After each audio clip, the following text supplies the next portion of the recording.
اقوالی زریں، ہم ایسے معاشرے میں رہتے ہیں جہاں لوگ ڈرامے دیکھ کے روتے ہیں اور حقیقت دیکھ کے کہتے ہیں کہ سب ڈرامہ ہے۔ لوگ کیچڑ سے بچ کر چلتے ہیں تاکہ کپڑے خراب نہ ہو جائیں، اور کیچڑ کو یہ گھمنڈ ہونے لگتا ہے کہ ہم اس سے ڈر گئے ہیں۔ ہمارے ارد گرد بھی کچھ انسان اسی غرور میں رہتے ہیں۔ ہم محبت ختم نہیں کرنا چاہتے ہیں، نہ ہی اس شخص سے ہم دور جانا چاہتے ہیں، بلکہ ہم اس لیے رابطہ ختم کر دیتے ہیں کیونکہ ہم توجہ کی بھیک مانگ مانگ کر تھک جاتے ہیں۔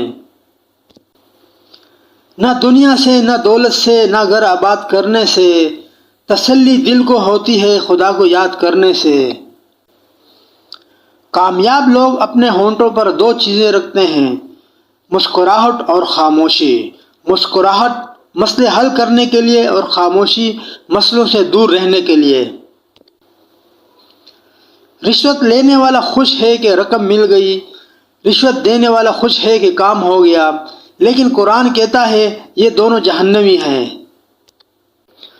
ہم کسی کو فوری دستیاب ہوتے ہیں تو اس کا ہرگز مطلب یہ نہیں کہ ہم فارغ ہیں یا ہمیں کوئی کام نہیں ہے، بلکہ اس کا مطلب ہے کہ وہ انسان ہمارے لیے سب کاموں سے اہم ہے۔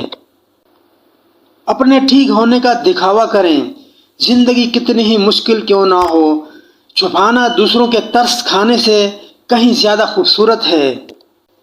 زندگی بہت خوبصورت ہے اگر سب اپنی اپنی گزاریں۔ انسان کتنا ہی امیر کیوں نہ بن جائے، تکلیف بیچ نہیں سکتا اور سکون خرید نہیں سکتا۔ حالات کوئی بھی ہوں، شکر ہمیشہ شکوے سے بہتر ہے۔ بتاؤ کیسے پڑھتے ہیں جنازہ ان کا جو لوگ اندر ہی اندر مر جاتے ہیں۔